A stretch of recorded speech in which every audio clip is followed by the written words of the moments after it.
Welcome to yet another edition of Media Monitor on SABC News Channel 404. And this is where we unpack some of the biggest stories of the week. I'm Sakina Kamwendo, and thank you so much for choosing us this morning. So taking a look at what you can look forward to over the next hour, we'll look at some of the explosive revelations that came out of the Eskom Inquiry, and we also unpack how the state of the media is in Zimbabwe. And later on, we'll pay tribute to former SABC and Motsweding FM sports commentator Clement Cebo Manyaapel. And he passed away this week, sadly, and we'll be paying tribute later. But before we unpack all of these stories, let's first take a look at the news in brief this hour with Shante Blaikis. Thank you very much for that, Sakina. Of course, a very exciting week for news. Before we get into that, however, let's have a look at your headlines this morning.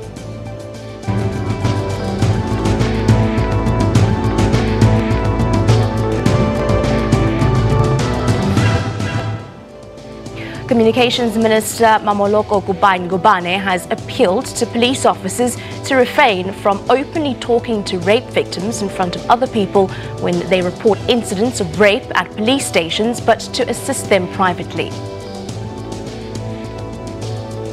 Suspected members of militant group Boko Haram have taken over a town in the restive state of Borno in northeast Nigeria, days after a suicide bomber killed at least 50 people at a mosque in neighboring Adamawa state. And coming up in your sports, TP Mazembe of the Democratic Republic of Congo has retained the African Confederation Cup. In the top story this hour, escalating violence against school pupils. Well, that was one of the issues highlighted during the launch of the campaign against women and child abuse. Susan Shabangu, Minister in the Presidency, addressed the launch in Port Elizabeth yesterday. She says schools have become a hunting ground for human trafficking. A national launch characterized by a poor turnout. Shabangu pleaded with communities to report cases of sexual abuse. Gender-based violence is estimated to cost South Africa about 42 billion rands per annum, as revealed by South African Police Service statistics.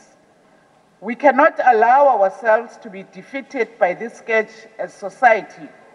We appreciate the fact that the whole country is aware of the need to continue to work hard to eradicate the fight against gender-based violence.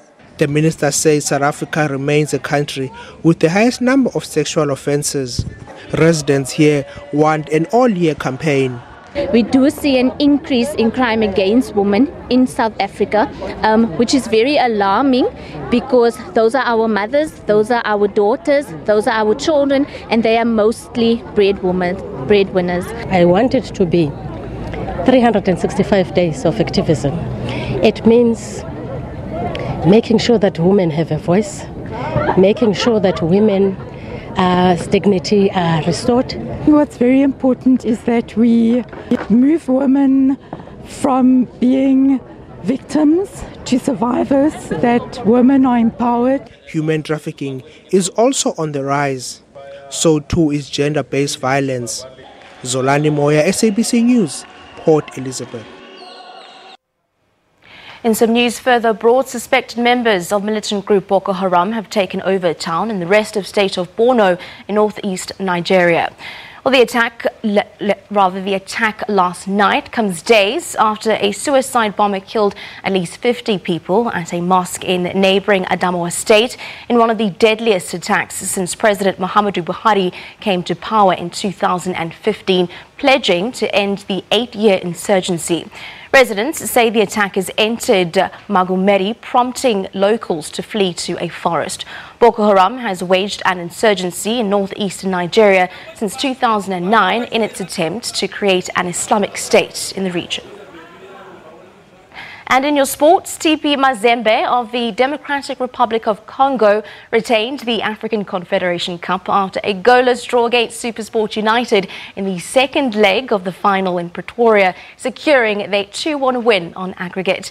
Well, it was the 5th major continental title inside a decade and the 3rd in successive seasons for the Congolese club, who were also African Champions League winners back in 2015. Both sides ended ended with 10 men as the game descended into an explosive affair in the closing stages, with Mazembe defender Gabaso Jongo and SuperSports midfielder Thuso Pala both being sent off late on. Mazembe, who had won the first leg 2-1 in Lubumbashi last Sunday, had chances to win the match.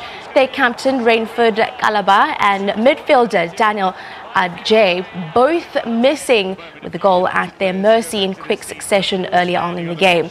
Well, the South African side, playing in their first final, had just one shot on target through the 90 minutes.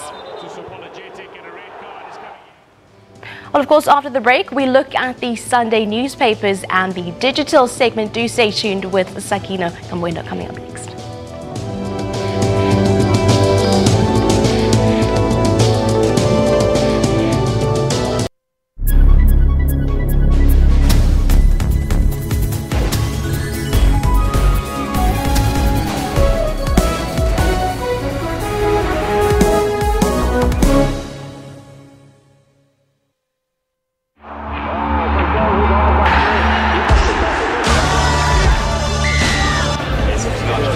Could I get an alcohol-free beer, please?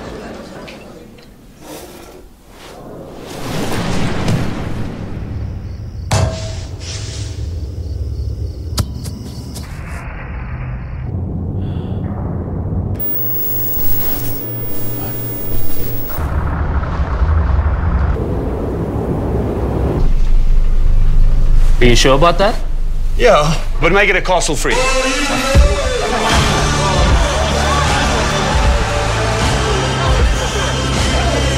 Castle free, 0% alcohol, 100% Castle.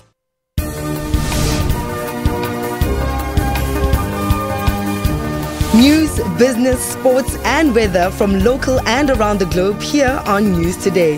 It was important for me to nip all of these issues in the bud as they appear, so that we can give the assurance to the holders of pensions.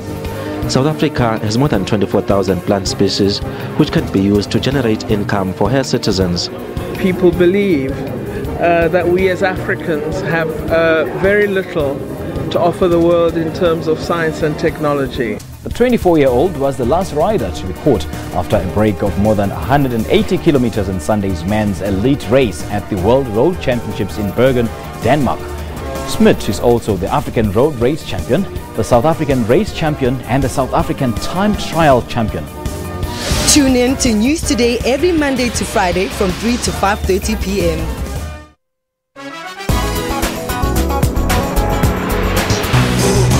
An exciting opportunity and an absolute must for those with the spirit of adventure is a Kruger Park night game drive. The railway station itself is already a sight to behold and offers gracious colonial-style buildings and serves as the departure and arrival point for all train journeys. I wanted to dress with my best color. Being awarded to do the Serpentine Pavilion is the highest commission in my career, and I wanted just to come and show me with my best clothes, and that is blue. Catch Trends Travel every Sunday from 12 to 1 for all the global travel and leisure trends.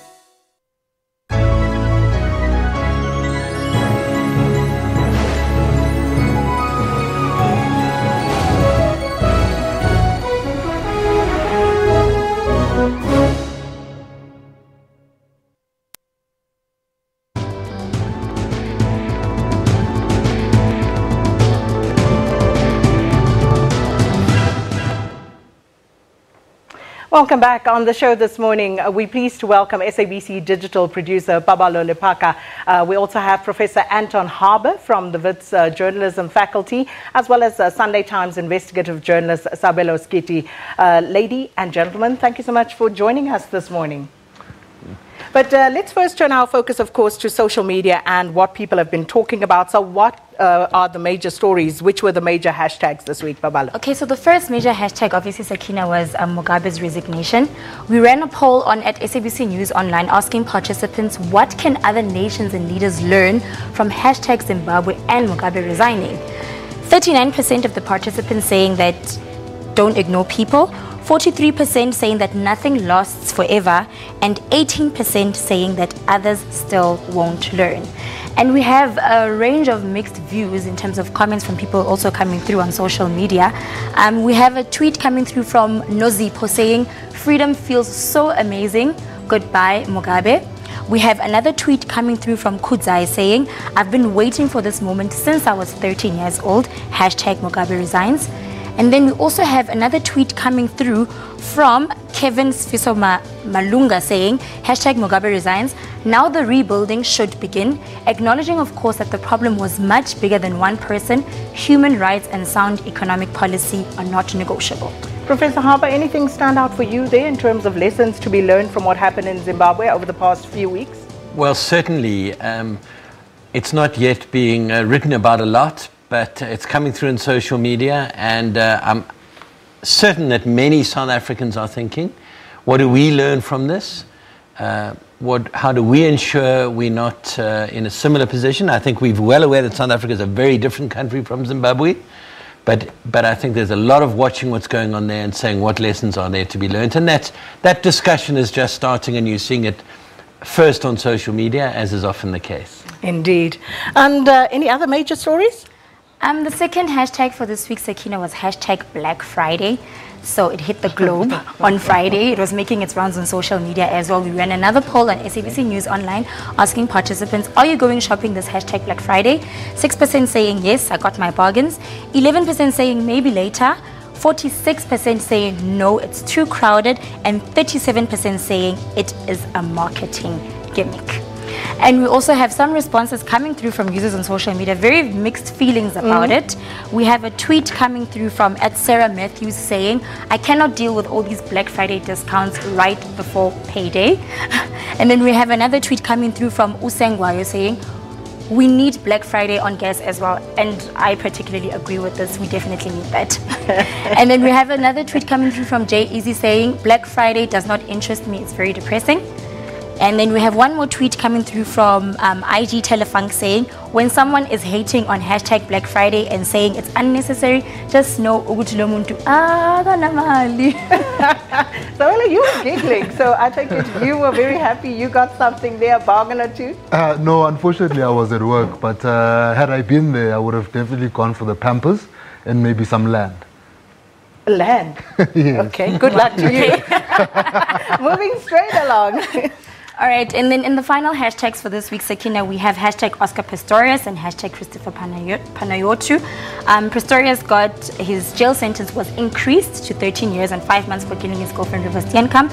And then Christopher Panayotu received a life sentence for the murder of his wife.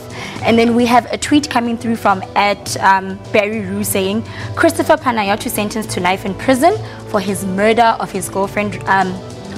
Oscar Pistorius sentenced to 13 years and 5 months in prison for the murder of his girlfriend, River Steenkamp. And then Oscar got a better Black Friday deal. Hashtag Panayotu, Oscar Pistorius, and Black Friday. So everyone is just linking the tweets to saying that it's Black Friday, but unfortunately they didn't get any specials on their murder sentences. Well, apparently the moral of the story is to try and not get sentenced on Black Friday. Well, Babalo, thank you so much. And of course, we'll be unpacking further stories, the revelations of the stories in Parliament that we've been hearing about during the week. And of course, more about that on Media Monitor right after this break.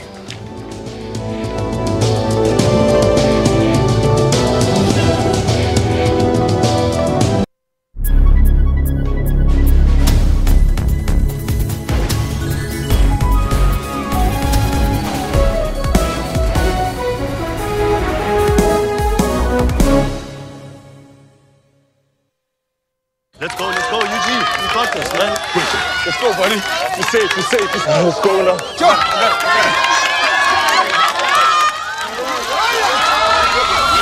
2 weeks earlier. What do you guys do? We do IT. IT? Yeah. That's great. Share a castle, make some new friends. Show me a greater power on the whole continent of Africa. Show me a greater power anywhere. 6th of June 1918 was the establishment of our movement. to maintain that. We need to do something about the educational upliftment of the Afrikaner, and we also need to do something about the economic upliftment of the Afrikaner. And that was the two main goals at that stage in 1918. The Brotherhood never was a cultural organization. It was a state-capturing organization. It is, in fact... I like that term. It has captured the financial systems. It has captured the parastatals. It has captured cultural organizations. For all your constitutional and legal matters, tune into Rights and Recourse on Sundays between 2 and 3 Central African Time.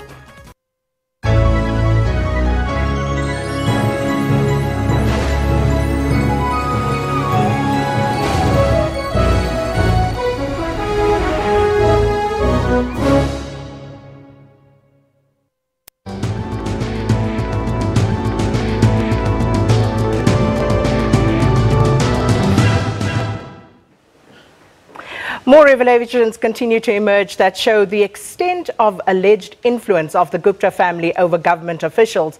Now, during the parliamentary hearings on state capture this week, former Eskom board chairperson Zola Tsotsi revealed to the Portfolio Committee on Public Enterprises how Public Enterprise Minister Lynn Brown and Gupta brother Tony tried to exert undue influence over him.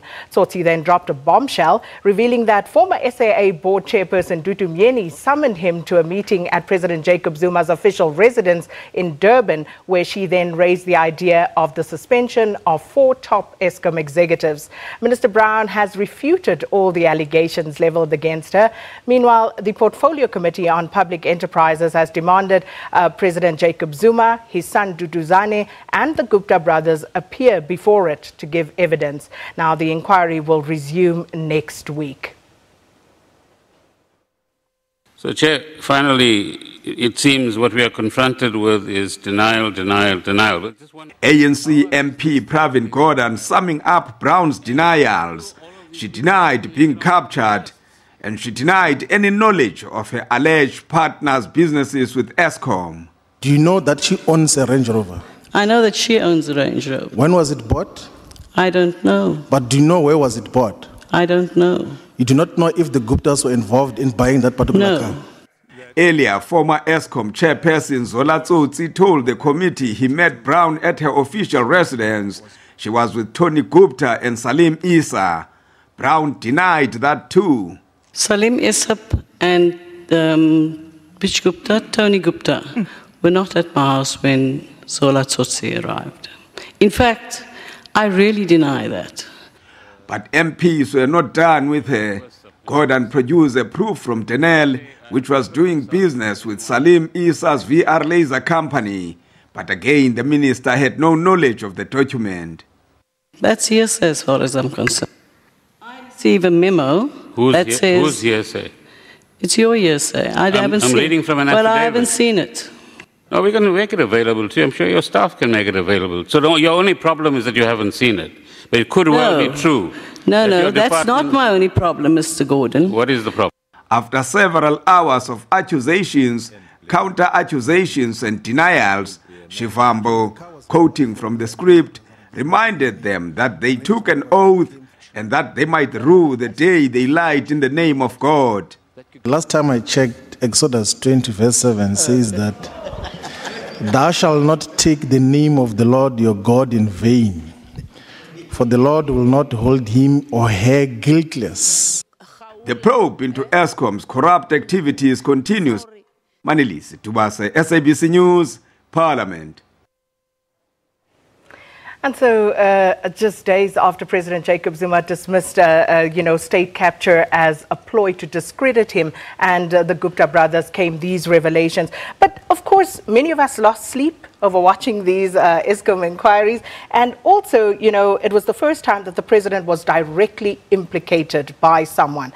And I want us to unpack all of that. But let's start here. It is not possible that Zola Tsotsi and Lynn Brown are both telling the truth. So how are we to read this? What are we to make of the revelations that we heard this week, Prof? Well, I think the public has a sense, can see who's shifty, who's lying, who's contradicting themselves, who's playing word games. Is it Salim Essa? Is it Salim Essop? those kinds of games tell you about deception and dishonesty. I think there's now a growing accumulation of evidence, more coming out every day in Parliament, in the media, through the email leaks, that I think cumulatively leaves us little doubt where the truth is pointing. And looking at the papers this morning, the Sunday Times talking about the new intelligence minister, Bongo, being implicated now as trying to subvert the process somehow, Sabelo. Yeah, look, I mean, in that critically, it's the third instance, the third week running that we've had a headline involving a sitting minister involved in what could be seen as criminal acts. In fact, what is criminal acts? And we've heard nothing in terms of action. But most importantly, I think for me, it's his role in this entire issue, you know, with the committee, how he's acted in certain people's interest to make sure that the work of the committee is undermined. And it doesn't get bigger than actually approaching the evidence leader himself and offering him money. It certainly doesn't. But with regard to the role of the media in all of this, Professor Harbour, listening, as you said, you know, we look at the body language, we listen to what is being said, but is the media perhaps, you know, one-sided in the narrative that it is portraying about these developments? Look, I don't think one can generalize about the media. There's different media taking different positions in this. But I think the bulk of the media is doing a remarkable job in exposing stuff that needs to be exposed, in posing the questions that need to be posed. The media is doing its job. And Parliament now is belatedly, I think, doing its job. The question to ask is, where's the prosecutor? Where's the police? Where's the ANC? Where's the cabinet? What action are they taking to ascertain the truth and to pursue those who are lying? There are also, of course, the questions, Sabelo, about why the likes of Zola Tsotsi are only speaking out now. Should the media also not be interested in probing a little further in that regard? Look, I think it's very relevant. And I think it's also the media's duty here to tread carefully and make sure you always draw that distinction that, you know, there's no angels or demons here. Especially in an organization like Eskom. In as much as you'll find people at Eskom who will say Zola Tsotsi did a very brave thing, you will probably find just as many people within the same organization saying that over the period that he was chair, certain things happened there that he had direct knowledge of, that he didn't act. I think for South Africans in general, though, and for us in the media certainly, who have been writing these stories, you know, without that sort of official confirmation, this is good to see people coming out and finally saying that that story that you read a year, 18 months ago actually is true. And here is more factual evidence of why you needed to read that story and why it was important to you. And speaking of media scrutiny, if you'd like to add to that, Prof, but when it comes to media scrutiny, when some members of the media practitioners themselves are being accused of perhaps taking bribes, is that not also something of great concern? Of course it's of concern. There is an accusation, there is no evidence. And I think it's quite risky to make allegations like that about a senior, well-known, prominent journalist. Without evidence. So I think we want to say, if you're making accusations of journalists taking bribes, please put the evidence on the table. But shouldn't we be even-handed here? Because very often we say, when it comes to especially public representatives, you know, when the allegations are made, we say there's an onus on the powers that be to actually investigate. So shouldn't we also then, as the media, be, you know, more open and transparent in that regard and maybe do an investigation all the same? Well, I think his employers have looked into it, but you can only investigate what evidence is put before you, and then you can check it out whether or not it's true. So I think there is an onus when you make an accusation like that to present the evidence, and then yes, it's for us to say, is our colleague innocent or guilty? If he's guilty, I can assure you he will be unemployed, unemployable, and we would not defend him. But until the evidence is on the table, we await with bated breath. Can I point out something else that happened this week that I think must be highlighted when one's looking at the media this week? News 24, a Media 24, a Naspers news operation, ran a story about its own sister company, MultiChoice. an important story that alleges improper links between the channel ANN7 and MultiChoice, that there were improper dealings between them and the then Minister of Communications, Faith Mutambi. It's an important story that's causing quite a stir, particularly on social media, but what is significant from a media point of view is that a Naspers company exposed another Naspers company. And that takes courage and bravery and principle and independence, and I think it's worth noting that. I couldn't agree with you more, because I was worried as a media practitioner myself that perhaps we were getting caught up in, you know, taking sides as the media in certain instances, because this wasn't the first incident where someone in the media has been called out. You remember the SARS story and so many others, you know, where members of the media have also been accused of impropriety. Sabelo? Yeah, look, I think, I mean, as a journalist, you sort of owe your allegiance to the work that you do before you owe your allegiance to your employer, so to speak. It's very important that we keep ourselves in check as journalists, particularly in South Africa, where you know that there is a very, very strong onslaught against journalism. Some of it is, you know, led by government, some of it is led by society, because there still is, you know, that level of mistrust or distrust of the media and the role that media plays. So it's important that we as media also look inward and, you know, do not defend colleagues who behave in a certain way. As is it important, as Prof said, that it's important that we report on the employers that we work for. I am hoping that, you know, once those media inquiries had been sent internally to the other business unit within you know, the wider group there, that there was no one who was sending emails to CEOs and all of that, trying to say, can we not kill this story? You know, it's bad for us as a company. It will make us look bad. And then, of course, as I'd indicated earlier, for the first time, the president, his name came up directly in these proceedings through Zola Tsotsi and Dudu Myeni, who was at the time the chairperson of SAA, giving almost directives about what should happen at another state-owned entity at Eskom. So all of that really hair-raising, Prof? It's completely extraordinary. That story of a meeting at the presidency involving the chair of one parastatal interfering in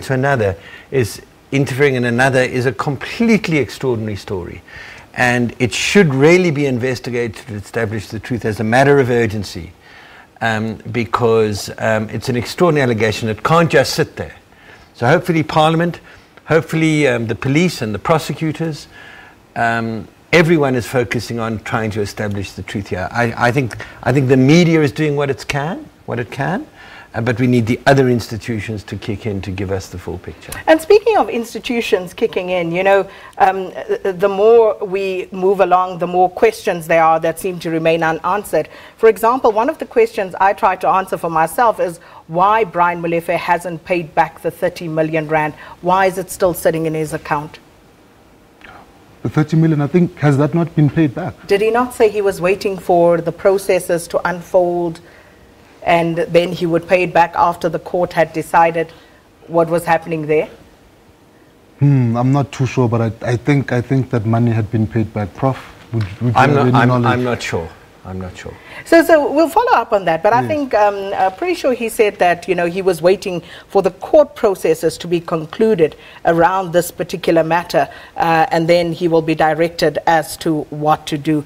But of course, again, the Gupta brothers. In all of this, the common denominator is, of course, the Gupta family, be it through their ownership of, you know, mines or their links with some of the consultancies doing work with the state-owned enterprises. That name keeps coming up. But how have we landed at this point where the Gupta brothers have a finger in every pie?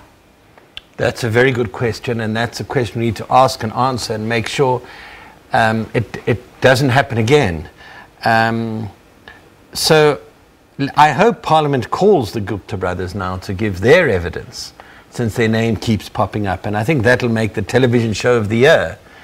It will certainly help everyone's ratings if we get them to actually answer in Parliament under tight cross-examination and under oath. they need to account for themselves more than anyone else. You're more hopeful than I am, because I mean, this week I thought, you know, especially with Brian Molefe, that the process would be able to unearth a lot more than it actually did in the end. So I'm not too sure, because it seems all too easy for people to just, you know, shy away from answering real pivotal questions. Look, Parliament is not a court of law.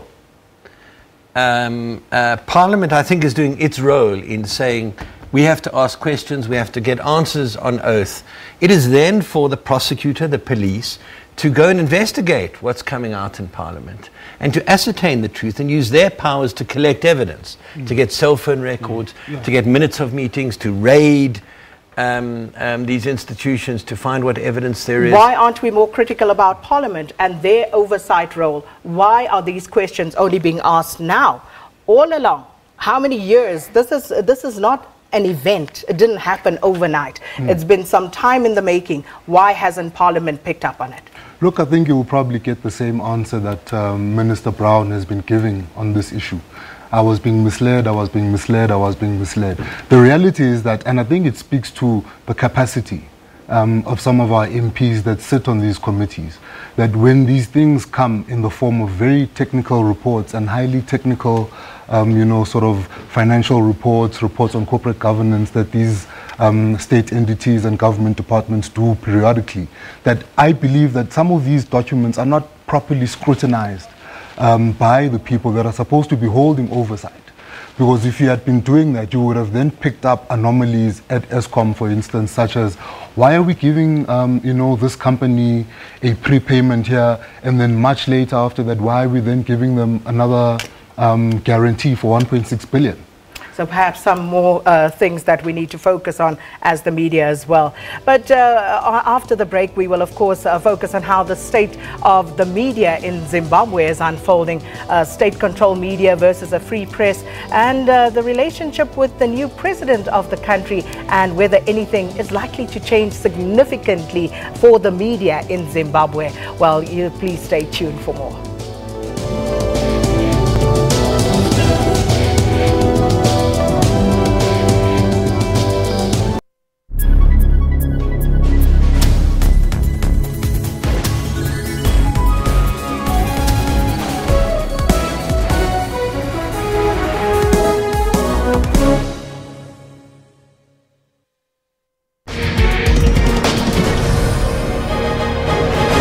The countdown has begun. The ANC decides on leadership and policies. Are there fractures in the alliance starting to show? This is a clear declaration of war on the SACP. The alliance relations are at their lowest at this point in time. The ANC and SACP will go head-to-head in the Metimaholo by-elections on Wednesday. Is this a sign of things to come this Monday on SABC News Channel 404? A lot of us rely on tech to survive, and Africa is already a mobile-first continent. We build mobile technology that connects motorcycle taxis to commuters and businesses in real time. My phone was the most important thing. Africans are using technology to innovate. On Network, we have African technology and social media news. Even robots have heard about us.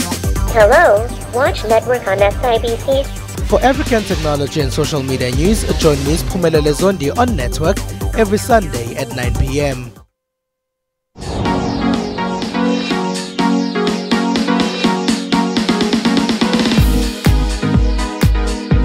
I feel it's a real person.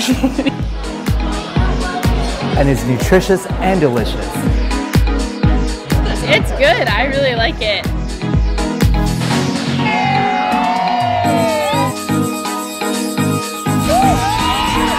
This celebrates being South African. We love our beer, we love our food, we love our music. For knowing who you are going, you must know where you come from. I'm excited to be part of this year. For all your travel trends, catch us every Sunday, 12 midday on Channel 404.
You're watching Media Monitor on SABC News Channel 404. Now, Zimbabwe's new president, Emmerson Mnangagwa, has brought new hope to the people of Zimbabwe who've had to endure almost 40 years of repression under deposed President Robert Mugabe.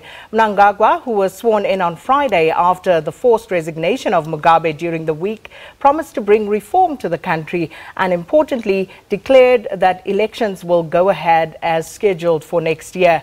Now, the new president's inauguration was carried live by the Zimbabwean Broadcasting Corporation, and for many years the ruling ZANU-PF under the leadership of Mugabe manipulated state-controlled media to mainly churn out propaganda, while press freedom, particularly for privately owned media, was severely restricted. Dozens of journalists were routinely jailed on spurious charges. Editors, reporters, photographers and videographers were routinely beaten up, tortured and even murdered as a tactic by the Mugabe regime to censor the free flow of information in that country. And in 2016, government also threatened to clamp down and exercise control over social media over their alleged false reporting.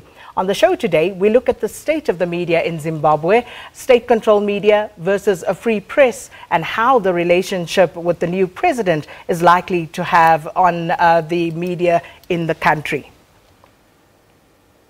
Fellow Zimbabweans, following the address we made on 13 November 2017, which we believe our main broadcaster, Zimbabwe Broadcasting Corporation, and the Herald were directed not to publicize the situation in our country, has moved to another level. Comrade R.G. Mugabe and his family are safe and sound, and their security is guaranteed. We are only targeting criminals around him who are committing crimes that are causing social and economic suffering in the country in order to bring them to justice. And those visuals courtesy of the Zimbabwean Broadcasting Corporation. And we are still with Professor Anton Harbour and Sabelo Skiti, and we joined on the line now by Professor Pariri in Harare, Zimbabwe. And he, of course, will talk to us about the state of the press in that country. Professor, good morning and thanks for speaking to us. Good morning. My name is Professor Namo Anthony Miripiri. I am speaking from Gweru, that is the Midlands province of Zimbabwe, not in Harare. We are absolutely glad to have you with us. Hello? We are glad to have you with us, Professor. And let me just start. Continue, Professor. Yeah, the state of the media in Zimbabwe, it's an interesting case in that at law there's supposed to be media pluralism, that is different types of ownership for the various types of media, that is print and electronic. That is, if you go to the print media, which has been very vibrant over the years and which has also raised a lot of concern and controversies in that when people talk about media freedom, those in the international community will remember the banning of the Daily News, meaning that there has always been a plural print sector in the country. It was unbanned just before the 2008 elections, but in the broadcasting sector, that's where we had a broadcasting monopoly, where we had the Zimbabwe Broadcasting Corporation alone. Until recently, only about 2011, when we then had other private players coming onto the scene. The state of affairs in terms of the media freedom is that constitutionally, especially when we look at the 2013 constitution that was adopted after we left the Land-South Constitution, the freedom of expression and freedom of the media is explicitly guaranteed in Section 61 of the Constitution. And there is also a right to establish broadcasting and communication industry or entities in the country. But what we have witnessed is more of a culture of fear amongst journalists, where there is a lot of self-censorship. And journalists have tended not to say the truth about what prevails in the country, mainly because they've been following the political trend. And that fear has led most of the journalists in the state-controlled media, that is, those at the Zimbabwe Broadcasting Corporation and the Zimbabwe newspapers, that is, newspapers, to follow the politicians, namely in the ZANU-PF political ruling party. And it came to a crisis when there was now the factionalism in ZANU-PF, where powerful faction would then tend to control the broadcasting sector or the print media sector. And you could see even some of those who would be sidelined from the ruling party would complain that they were not being given space. It's not only the political opposition that was complaining about being sidelined or excluded from participation or from articulating their ideas. So we have a peculiar situation in that the law itself allows for diversity, but the culture is what perhaps is less encouraging. And Professor Mpiri, transformed.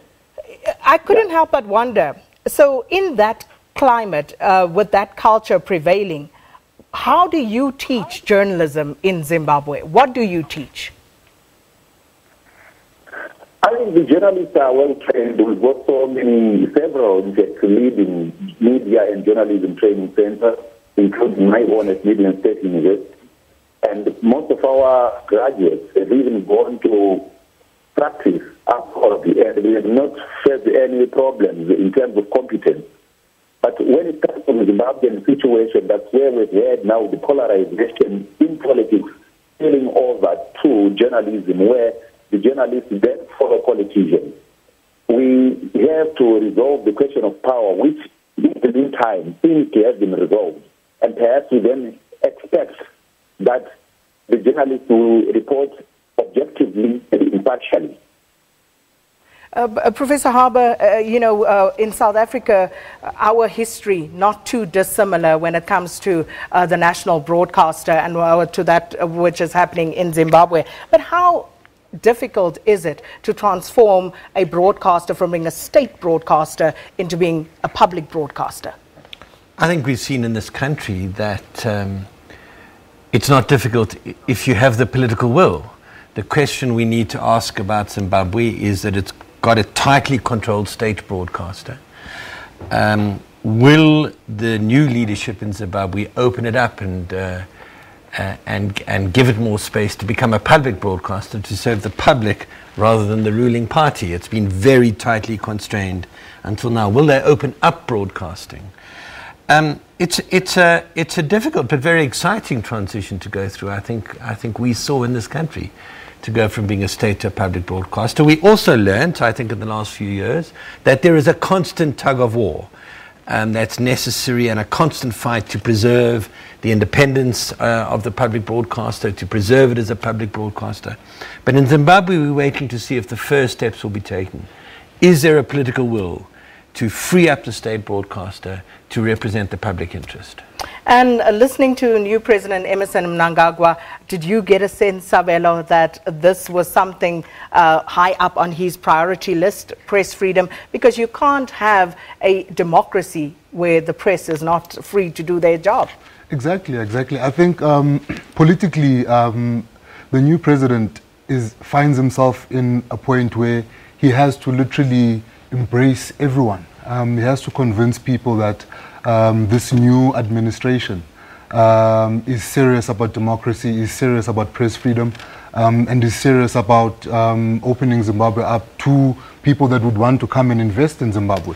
I think from a media perspective, it's been very interesting for me. Something that I've noticed is that if you go on social media and you follow a lot of people who are from Zimbabwe but are outside of Zimbabwe, the pictures and the stuff that they are tweeting about the treatment of those that the army perceives to be the corrupt around the former President Mugabe, breaking into houses, threatening of people's wives, families, and that sort of thing.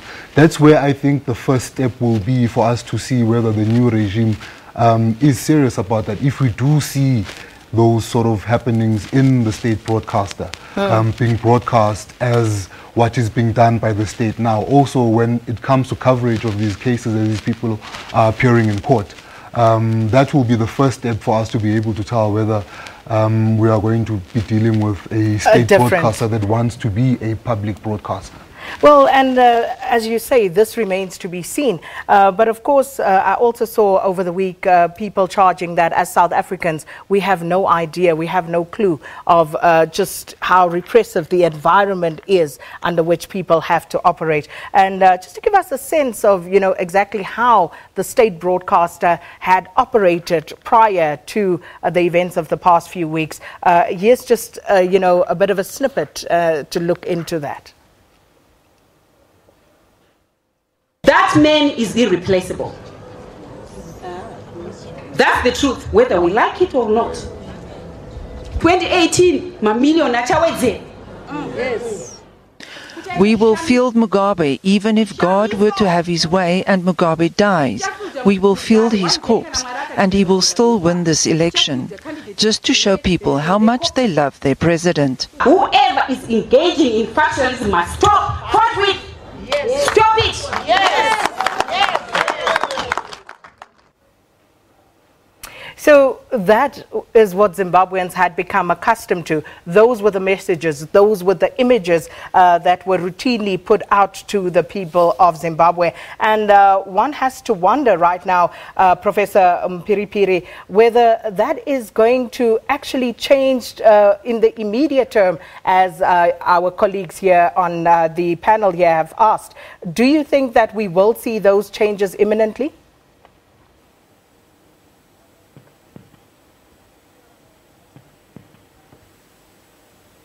Professor? Okay, we just seemingly not able to get through to Professor there, because I guess this is the acid test for Zimbabwe now, from going from that sort of propaganda tool.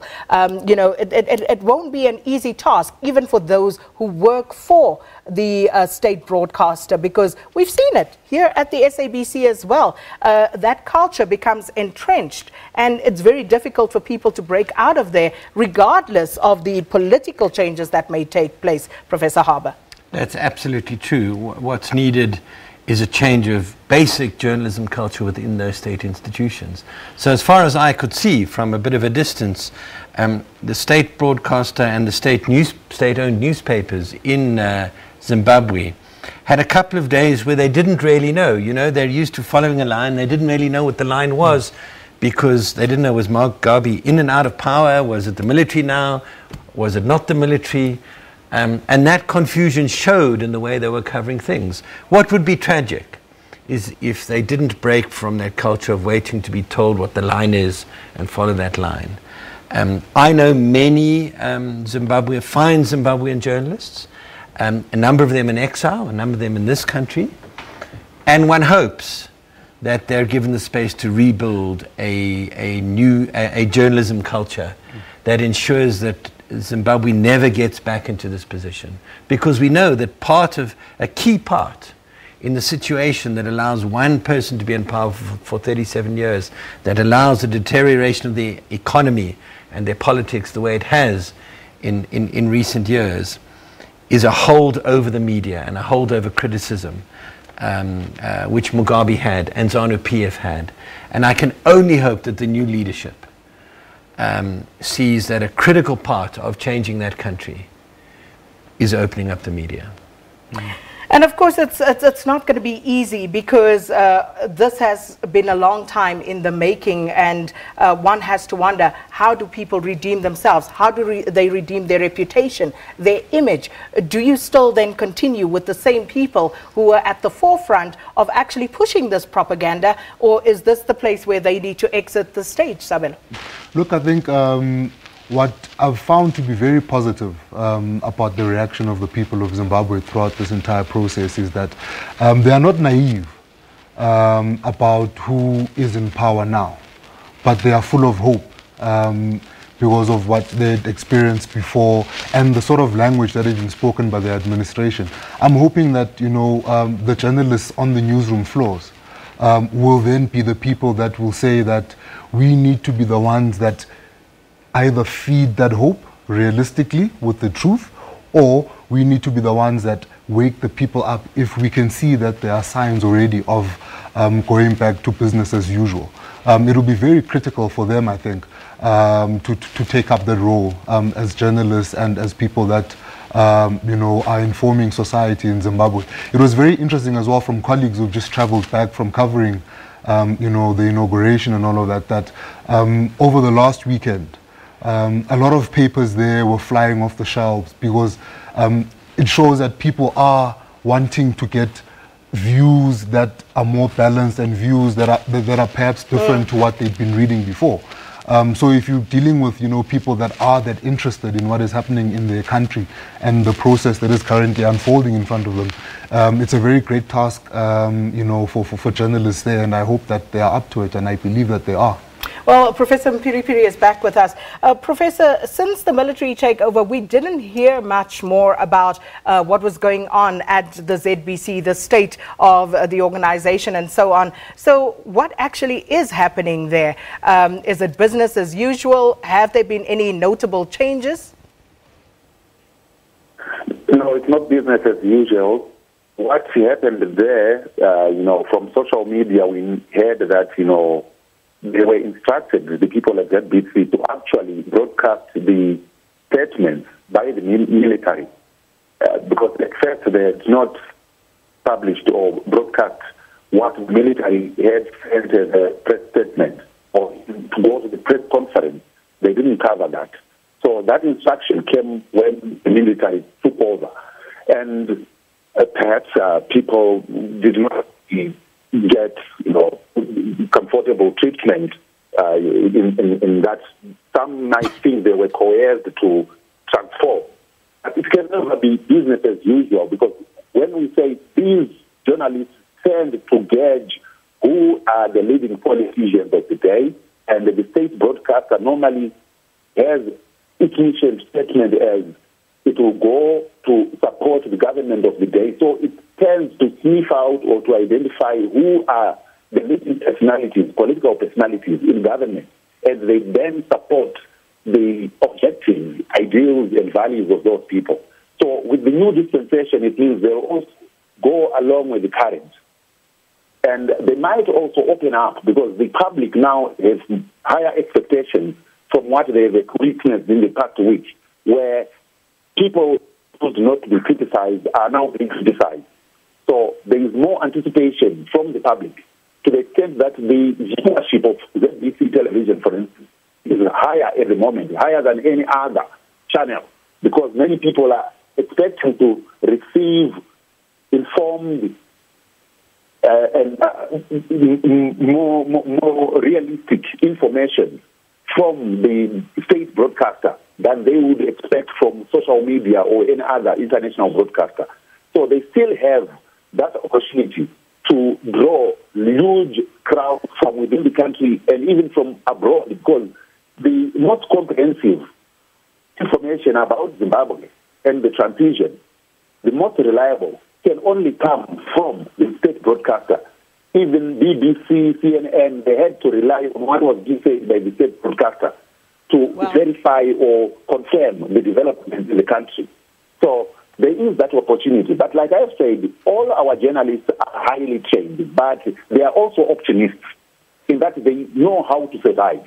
We'll definitely be keeping an eye on all of that, Professor Mpiri. And thank you so much for speaking to us from the Midlands, Gweru in Zimbabwe. And of course, we'll be keeping a close eye on this. I'm sure it's going to make for some fascinating study for journalism students, Professor Harbour. But of course, we'll also keep a very keen interest on that particular issue. We're going to go to a break, and when we come back, we will be closing today's show by paying tribute to former SABC and Motsweding FM sports commentator Clement Cebo Manyaapel, popularly known as Bra CC. Manyaapel died this past week during in Mahikeng after a long illness, and he will be remembered for his entertaining hosting of the breakfast show on Motsweding FM, and then also he was a popular sports commentator and dearly loved by all who had the opportunity to interact with him. The renowned broadcaster was also a television sports commentator for Lat Duma since 1998, and he covered two World Cups and also 2 AFCON competition. And we are joined on the line by Oshebeng. Unfortunately, he's not there, so we'll have to leave it there. But of course, our memories with his family and of course his colleagues and comrades as we say farewell to this fallen broadcaster.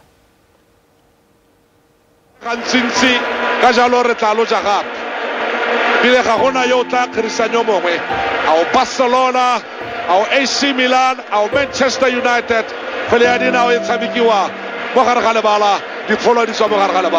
batle ba re rara nthute go bala malatsi a me a botshelo jwa me ka seatlhamo sa diatla tsa me re tla dula re thabile no ondruska solo nunca oya ke nako ele gape a puisano e monate banna ya Setswana banna wo ba ka tsamaya ke ba dia bollo itse ka ba ka gatsela ene ke teng ka moretsa ka monya.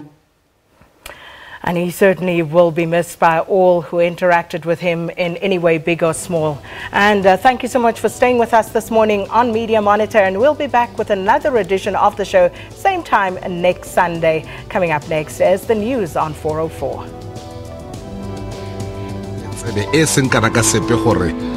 ntle le fa go ka tsamaya nna ka hulara ka hapana le pula ga gona se se tla dirang gore ke fose motshameko wa ka moso o kgaleng ke o lora ta ke tsore ke